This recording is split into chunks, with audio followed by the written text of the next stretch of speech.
Hello there everybody, this is Graham, also known as the Collector 75, and welcome to another Transformers Redo or Redux review. This time I thought I'd do Thunderwing, or rather Generation 1 Thunderwing, with a comparison to the Generations Thunderwing. Right, so obviously Thunderwing was a mega pretender released way back in, I believe, 1988, I think. Could be wrong, but it's around there, give or take a year. He was a mega pretender. A slightly different take on the original Pretenders. This is where they started really expanding their ideas on the Pretenders, actually, and coming up with some really good ones. These were some of the ones that really did work in a lot of ways. Well, mainly with this guy. The two Autobot ones are a bit dire, if you want my opinion. But I'll come on to those another time. Yeah, so with this guy it did work, because this one had an outer shell that was a bit organic, but a lot of robotic parts, and then again hid the transformer inside, which is of course the little jet on the front here, and then would also then combine the outer shell would then transform as well, and then be able to literally link up and to form like a super jet. Again, the Autobots ones, bit dodgy, but very bloody pricey.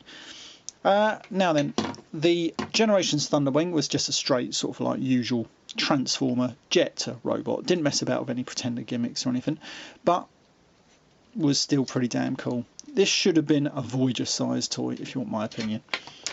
I think Thunderwing is so popular mainly because obviously during the comics he was just, oh, what a character he was. He was brilliant.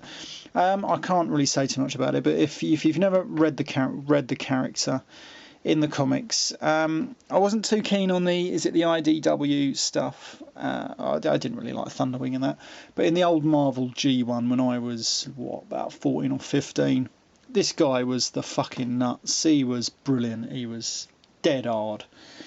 No more. Enough said really about that, because I believe the American issue numbers are like the Matrix Quest around issue 66 to up to number 75, when unfortunately he died.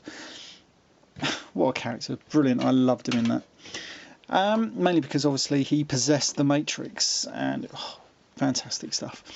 Anyway, let's get back onto the figure. So this is him in his super combined mode of super jet mode. We never ever saw this in the comics. He never featured in the cartoons, though in Japan, of course, this guy was remoulded slightly and recoloured and called Black Shadow. In that continuity, he did feature in the Victory cartoon, though he was only in it for one episode, I believe, something like that. So, but this guy never actually turned up. This is obviously a different character. Yeah, so we never saw this in the comics in super combined mode. All we ever saw was this. So let's just disengage the little fellow off the front. He's only held on by a little peg. So this is what we usually saw in the comics, and if you want my opinion, I think this looks a hell of a lot better than the super combined mode. I think it's great, though what does rile me is this little gun you're supposed to put on the back, because as you can see it's just going to shoot into the back of the cockpit. I really don't see the point of why they bothered putting the little hole there for the gun. I mean, if anything, it should have gone up there or something, or anywhere else, just not there. The little gun, of course, is meant for the smaller jet, and when the smaller jet is actually in his smaller jet mode, this can go in there like that, but it looks a bit shit, doesn't it? Yeah, so I don't usually have that on it. It's alright. I'm not too keen on this smaller jet mode. Again, doesn't really look nothing like him. This guy is actually supposed to have the same kind of gimmick. If you open up his landing gear and then disengage this, this is supposed to represent this guy, which is, a little novel thing. This is supposed to be some sort of weird drone. It's alright.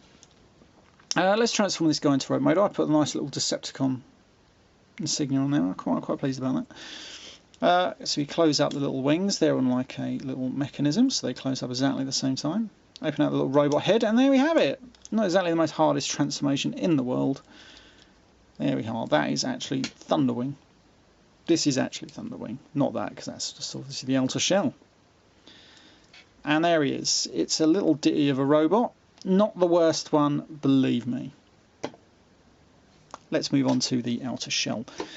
The outer shell is actually pretty cool. I do like it. It does have a small problem with hands being visible. That is actually carried over to this. Whether it was intentional or not, I haven't got a clue. But let's transform this. You take these guns off. You can put these on like that if you want to, but I do believe it looks better like that. There we go. I can get this bloody off. We're going to transform it now. It's got quite an easy transformation, really. Just open out the legs. Flip the little feet forward. I'd love to get the Japanese Black Shadow repaint. I did see it once, can't remember now, a long time ago, back in about, what, 1995, 1996, something like that. Some guy did have it, and he, 50 quid, and I passed it up.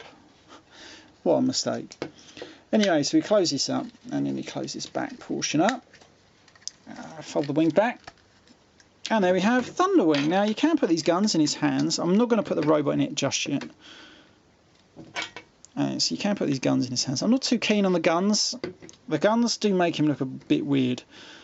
If only he'd come with the gun that he had in the comics. I think it was like some sort of weird cyclone cannon, but it was like a, you know, like a quadruple barrel sort of gun, a bit like a Gatling gun. It looked pretty damn cool. This guy, the Generations one, does try and recreate that somewhat, but just a shame. I do love this guy because he does look very organic in some of the points. You can see his head here. Unfortunately, some of the paint has rubbed off on my one, which is a bit of a shame, but I love the head. Look at that. It looks very, if you want my opinion, it's obviously very samurai-ish, though that never really carried over into the actual bio of the character at all, really. But it looks really good. I do like it, if I'm honest. One little thing that does piss me off is that the back of the head is just a fucking gaping hole. And obviously when you've not got the figure in there, you just get a gaping hole there, which is a crying shame. Let's take the guns out. 1 second, let's just put the figure in. Let's just show that he does go in. Like, put the feet in like that. I think you've got to open up and bend them to an angle as well. Just close the little head down. Put his little hands in so they're folding like that. Put that back, open this out, and then, hey, this now should just slide into place. It can be a little bit fiddly getting it into there. Then you push it back, and that closes up, and then you just close it up at the back. And it does fill in the gap, but he's still got a giant hole in the back of his head. It looks alright, not much articulation. The only articulation you're getting is in the arms. Yeah, let's do a comparison with this guy in robot mode. Just going to pause it here for 1 second. Alright, so I've transformed Generations Thunderwing, and he's almost exactly the same size as Generation 1 Thunderwing. Only this guy does look a hell of a lot more better in robot mode. They did use, I believe, the IDW look for this guy, and he's okay. If he'd been a Voyager, this would have just been off the scale. This would have been a fantastic figure. I love the head sculpt. It's very reminiscent of this guy, but still at the same time keeping in that IDW look to him. Really good. Of course, this guy did get a repaint and a slight remold, as Generations Sky Shadow, which I do have. I'm waiting for the Repro label set to come for this guy, just to give him a slightly better look, because I think he's can be a bit plain. These legs are unfortunately the bane of this figure. They're a bit shit because they just want to go everywhere except where you want to bloody pose them. But still, pretty good figure. I do like this one. It may be simple, but it still looks pretty cool as far as Pretenders go. Right, I believe that is it for this review. I shall see you all next time. Bye for now.